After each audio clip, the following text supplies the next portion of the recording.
I'm back. As we promised, this is going to be a special episode to cover the World Youth Forum and the preparatory workshops that are taking place since yesterday and to continue today ahead of the inauguration of the forum, which is going to take place tomorrow, inshallah, under the auspices of President Abdel Fattah al-Sisi. To shed more light on what's going on as we speak in the Ritzy Resort of Sharm el-Sheikh, we are very much delighted to have with us via phone Mr. Mohamed Saedi, one of the participants in the World Youth Forum. A very good morning to you, sir. Good morning, madam. I'm really glad to be with you today, and really glad to be with you today on the phone discussing the World Youth Forum. As far as I know that you participated in the workshops which took place yesterday, before going into this, let me speak about the World Youth Forum in general. It's becoming an annual gathering which attracts youth from all over the world. How do you see the motto of this edition? Arts and culture, part of development and a human right. The slogan this year is Back Together. The World Youth Forum has started in 2019, and that's because of the situation with the pandemic, as we all understand. I was a lucky participant of the 2019 World Youth Forum. We were very glad to be back and meeting people from all around the world, discussing hot topics politically, socially, and economically.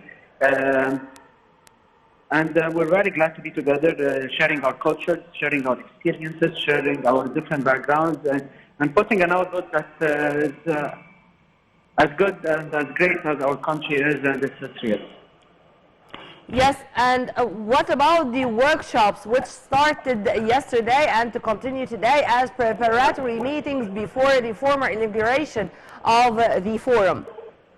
The workshop I'm participating in is about sustainable development goals post to the COVID pandemic. As we all understand, there is an internationally understandable SDGs, or Sustainable Development Goals. Those SDGs were delayed and stopped and had to change due to the situation or the new world, or the new social spectrum after the COVID situation. Yeah. So in the workshop, I was a participant of how to promote the use of clean energy, yes, because by preserving our climate, preserving our and to develop technological exchange between developing and developed countries in the field of civil aviation emissions in specific. True? Would you please elaborate on that, if you please? Yes, there is a gap between an R&D or research and development between developed and undeveloped countries. We understand that technologies research is usually centralized and monopolized by the countries that are spending on that research or performing it. So therefore, when it comes to clean energy or climate, we have this view, or we have this vision that it should be an international effort. It shouldn't be monopolized, because if someone researches climate changes or someone researches technologies that will preserve the climate and only uses it himself, is not doing any good. We all must use it so we can preserve the planet. Yeah. Mr. Saedi, of course, you have met with youths coming from all over the world participating in this forum, and maybe some of them, it's not the first time to come to Sharm el-Sheikh and to participate in this annual gathering. What's their reactions? I mean, what's their impressions about the country, about the participants, about the gathering, about the political leadership's keenness on inviting thousands and maybe tens or hundreds of thousands of youth to come and to participate in the forum? The youth participating in the forum, have most of them, or a big number of them, have known about the forum from various platforms like social media, or they have actually attended previous forums before. So they were here just waiting for, like all of us, since 2019, waiting for us to gather around and discuss the new topics post the COVID situation. And what it says is that Egypt is capable of protecting its security. Yes. Egypt is a hub for sharing knowledge. It's a hub for communication and a connection and creating networks of young people who will work together to lead the world in the new challenges to come. Let me put my question in other words, sir. If they do believe, and you of course among them, that the political leadership is really keen to communicate with the youth and to empower them as they are the hope and the future for our nation and for the world at large? President Abdel Fattah al-Sisi and our new political leadership are firm believers that youth is the major engine or the major driver of Egypt, and the youth of the world are the major driver of the world through the challenges to come. That was extremely apparent in a model like the CPYP, the coordination of party youth and politicians. The coordination is a platform that promotes dialogue between several parties, and through the coordination, there was various training on its members, and the members who were capable of assuming responsibilities to better our country and to work hard for our future were empowered.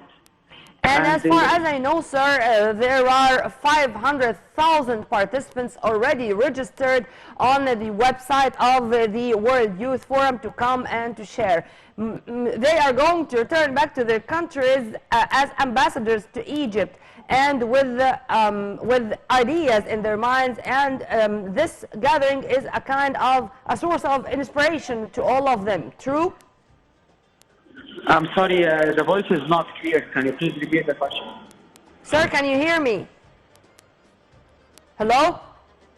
The voice is not clear, madam. Can you please repeat the question? Sir, I'm speaking about the World Youth Forum as a source of inspiration to the hundreds of thousands of youth participating in it. Yes, the forum has youth from all over the world participating in it. And like I said previously, answering the previous question, it's become a destination for youth who wants to network and discuss current topics and hot topics around the world in a safe and in a welcoming spectrum between the moderators, between the organizers from the PLP, Presidential Leadership Program, and all the Egyptian youth. And what about the precautionary and preventive measures taking, as the administration of the World Youth Forum announced that it's going to use unprecedented technologies? In partnership with the WHO, the organizers have every participant submitting a PCR every 48 hours. All the precautionary measures and social distancing measures are being followed very, very, very strictly. And it's safe. It's safe to be here. It's safe. Everything is put together in the proper way that will prevent any.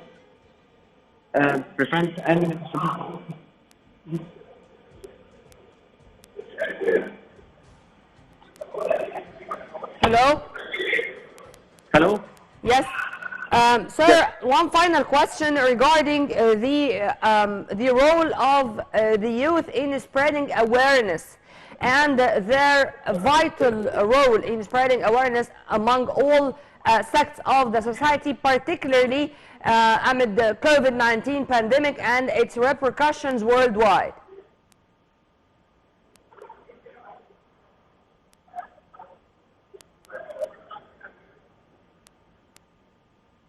Hello? Hello?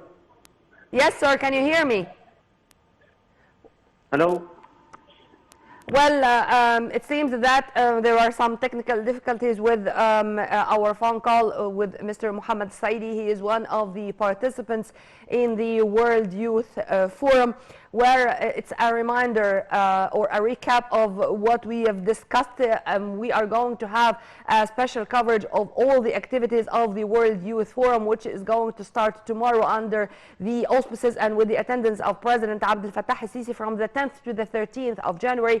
Already preparatory workshops started yesterday, and are going to continue today, discussing a number of issues: financial technology, the world after COVID-19, the post-COVID-19 education process, clean energy, water policies, and a number of other issues. More than 500,000 youths already registered on the website of the World Youth Forum to come and to participate in the event. Already delegations started to arrive about 2 days ago, and inshallah we are going to follow minute by minute all the activities of the annual very important gathering on Nile TV International throughout the days of the forum. By this we come to the end of this episode of our breakfast show. You were in the company of my dear colleague Amal Mukhtar and myself Nermeen Abdurrahman. Many thanks for watching. Stay tuned only on Nile TV International for more updates, and for more details please log on to